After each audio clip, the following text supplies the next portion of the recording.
Welcome to Good News from St. Andrews, Guelph. I am your host, the Reverend John Borthwick, and it is my pleasure to be with you to share our message of good news that we've got to bring today. It's been a while. It's been a long time. I had an injury about 7 weeks ago.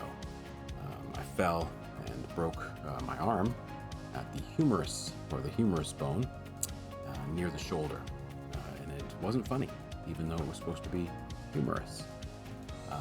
It hurt quite a bit. I've been in recovery for the last 7 weeks and doing therapy. Can't yet quite get my arm much higher than that, but we're coming along. And I'm just delighted to be back with you. And thank you so much to those who've sent messages of encouragement and support over these last number of weeks. It's been really, really great. But I've missed this opportunity to be with you on Rogers TV 20 and to share these intros. Tons of gratitude to Peter DeVries, my colleague and also a community producer here on Rogers, for sharing some intros over the last couple of weeks. We've played some reruns as well from some great services that we've been able to share with you. And over the next couple of weeks, we'll be back live. I'll be back live with some services coming up over the next 2. And then the last 3 weeks of August, we're also going to share some reruns as I take some vacation and we give our tech team a bit of a break and our music people a bit of a break as well. So the next 2 weeks, I'm here with you, and then 3 weeks off, and then we're back in September. So thank you for being so committed to watching our Rogers episodes and for being with us each and every week as we produce these. It's been a great pleasure and a great blessing. And we hope that these messages are a blessing to you as well. So today, I want to just offer this little intro just around how one engages with the Bible, this holy book, this what we call Scripture. How do you read such a book? Some people start all the way at the beginning at Genesis and try to read through it, and they probably get, if they're really diligent, they probably get to a book called Numbers, and then they get tired because it's just name after name after name after name, and you wonder, what is this? There's no real story. There's no real narrative. I know for myself over the years and years ago, I would often get stalled around that part and that time. For others, they might start straight into the New Testament and read Matthew, Mark, Luke, and John, and try to get through those along the way. But sometimes, again, stall a little bit. But also, sometimes when we connect with a church or a community and they share a scripture, it just seems like they pull this sort of out of the air and read a few verses, and then we're supposed to do something with that. And so I wanted to give you some insight into what I do when I read some verses from Scripture, some questions that I ask, and some ways in which I engage with the text and the words that are there, as a way of bringing a more fuller experience to that might be helpful to you as you try to read Scripture here and there. I'm not getting any fees for offering some suggestions of some things that I think are really helpful, but in the times that we're living, if you can find a daily reading piece, like an app that could help you with daily reading, that would be super. The one I use is called YouVersion. I think it's really helpful. It's got a ton of different versions that you can download and don't have to necessarily use data, all that kind of stuff. And I've really appreciated it over the years. And they've got tons of different guides, some that have devotional stuff, some on certain themes, some that just go through one book. Some go through the scriptures in a thematic kind of way. And there's other ones that'll do the entire Bible in a year, or a book or two over a period of weeks or days. Sometimes they'll have like a 30-day challenge or a 7-day kind of study. I'd really encourage you to find something like that just keeps you engaged with the text. Because what happens is the more and more you engage with this text called the Bible, the more it'll start to seep into just what you know and what you hear. And as you read, or if you're in church, or if you're connecting with a worship community, or you're listening to someone like me online or through this Rogers experience, and you hear some words or a story, you might go, I think I read something about that somewhere else in the Bible. And that can be really helpful. So YouVersion Bible, I find that really helpful. But there's lots of other ones that you could check out. The other thing that can be really helpful, if you just want to go a little deeper, and if you don't, that's okay, but if you want to go a little deeper in understanding the Bible, a good study Bible can be really helpful. The one I've used for years and years and years is called the New Revised Standard Version, Harper Collins Study Bible. I've found that really helpful. It's a good, fairly good contemporary version, translation of the Bible, and some really good study notes. It also helps you sometimes make those connections that I'm going to talk about in a second around you read one scripture, but then there's another scripture reference that it's referring to, and it'll give you those. Now, some Bibles do that, and that could be maybe enough for you right now. A Bible that has cross references to where a verse in the Bible is also something that might appear somewhere else in the Bible.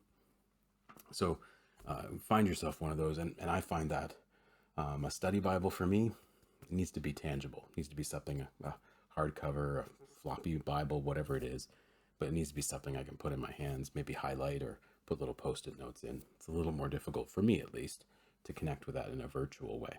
But there are also study Bibles, of course, available online and a variety of resources on your computer as well. So how do we approach it, or how do I engage a Bible story, some verses from the Bible? So essentially, what I'll do is I'll read the piece, the section that we're reading. Each week in church, as a part of a worshiping community, or if you're reading a daily sort of devotional of the Bible, they'll give you just a small section of the Bible to read, a few verses, a chapter, something like that. I try to read it a couple times through. Sometimes I'll read it from a different translation. As I mentioned already, the New Revised Standard Version is one that I have enjoyed most of my ministry, and just lately, because it's a newer translation, I've been quite pleased and interested to see how I hear and read the Bible using the contemporary English version of the Bible. It's a newer translation from 2011, and so I'm always trying to increase the knowledge of scholars and the ways in which language is used. That can be really helpful. Sometimes I'll use what they call a paraphrase. A paraphrase is where the person isn't necessarily translating the Bible, like using the words and translating them and trying to be as close to the original translation as possible, but is basically trying to make it into a more accessible way of engaging with the Bible. And the person who's done that the best, in my opinion, is Eugene Peterson, and his paraphrase called The Message. You can check that out. If you want to connect with more of the Hebrew Bible kind of background, the Jewish context of the Bible, you can find lots of great resources of like a Hebrew Bible or a Jewish Bible, and even some Jewish translations of the New Testament can be really helpful. Just remembering that the original, sort of the Old Testament, or what we call the Hebrew Scriptures, were written originally in Hebrew, and the New Testament was originally written in Greek. And so it's sometimes interesting to see how those translations all work out. As you read these portions of the Bible, this scripture reading that you're reading, I try to think about what's sort of jumping out at me. What's catching me as I read it? What did I need to hear today as I read it?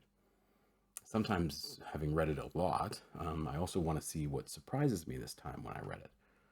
What's niggling at me? What bothers me when I read this story or this scripture verse? What are things that are confusing me? What are things that I don't really understand? And I ask the question, like, what would help me better understand what's being said? What do I need to bring in? And sometimes, again, the resources we have available are so amazing, whether that's a study Bible or your computer, you could search it up and find out some things. The things I really want to take note of when I'm looking at a Bible reading is if the Bible mentions a place or a location or names specific people or specific things, or mentions the time, or uses numbers in a certain way. All those things are little clues that for some reason this might be important, or might reference to something else in some other place or space. And sometimes doing a little deep dive on maybe a place name and getting a bit more sense of that.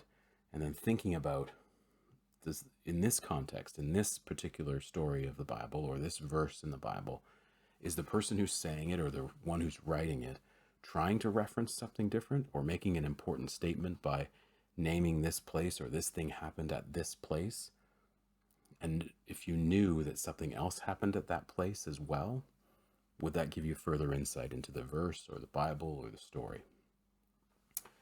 As I said earlier, try to find a Bible that does these cross references for you, because it's pretty hard sometimes to find where these things match up, and a lot of the Bibles do that already for you. The other thing that can be really fascinating is it seems, certainly in Jesus' day, that it was pretty common for rabbis or teachers, they would make a reference to a Bible verse from the Hebrew Bible or the Torah, the first 5 books of the Bible, Genesis and those first 5. They would make a reference to it, and it was a way of actually, because the people of Jesus' day, the scholarly types of Jesus' day, and even some of the common folks memorized portions of the Bible as a part of their religious discipline and practice, it would send them into remembering exactly what that's connected to. So sometimes it was kind of like a way of doing a footnote in an oral tradition. They would reference a verse, sometimes not complete, and the person in their heads would complete the verse for themselves. Sometimes it takes you to like maybe a verse that takes you to a whole story. And sometimes that's the easy way for a rabbi to send you back to that. And by reading what he's sending you to, you might actually get a bigger insight into what the rabbi is trying to teach or impart, what kind of meaning is trying to happen there. Another thing just to keep in mind is always look at what's written before and what's written after. What I often find interesting is that when readings are read in a public setting like a church, sometimes there's bits that are missing from the reading, like they skip bits, or sometimes, there's just a reading, but if people are reading the Bible for themselves, what I find is people are often looking at what's before and what's after. And sometimes preachers don't necessarily talk about those things, but it can be a really insightful thing to look at what's been said before and what's being said after, or where does this fit in the overall story that's happening right now. And wonder as well, because this happens a lot in the Bible itself, in the Hebrew Bible, and certainly happens a lot in the Gospels, where a story is told, but then what's fascinating is that story is told by one gospel writer, but a story that's very similar, or sometimes exactly the same story, appears in another gospel. Or it appears in another gospel, but in a different way. Sometimes the names are different. Sometimes the place is different. Sometimes what's said is different. So it's a fascinating thing to engage with as you engage with the Bible, to look at all these kind of things. And that being said, this is just a little bit of an insight into how you might approach reading a Bible reading in your daily practice. And I hope you're able to engage with reading the Bible more as you get to know and understand how you might develop that relationship with something bigger than yourself, something we call God. Maybe getting to know Jesus a little better by just reading the Gospels. Someone once told me, if you really want to get to know Jesus, all we have is those 4 books, those Gospels, Matthew, Mark, Luke, and John. Maybe go through a practice of trying to read through those 4 Gospels over a year. Just keep repeating it, read it and read it and read it till it sort of just sinks in, and you start to find yourself using turns of phrase from those books, just like you would if you've watched a movie over and over again. You've got all the lines down, you know how to speak it and remember it. Just something to keep in mind as we try to follow the one who has come to try and give us a sense of how to live this life to the fullest, because that's what Jesus came to do. And we think that's pretty good news. This Sunday is for August the 8th, and it's a scripture reading from the Gospel of John chapter 6, reading verse 35, and then we skip to verse 41 to 51. And it's an interesting story around Jesus saying that he is the bread of life. I am the bread of life. And so we're going to engage with that this Sunday. Looking forward to connecting with you again next week. And then we'll be off for a bit. So thank you for joining us today, and may your day be filled with more good news than bad.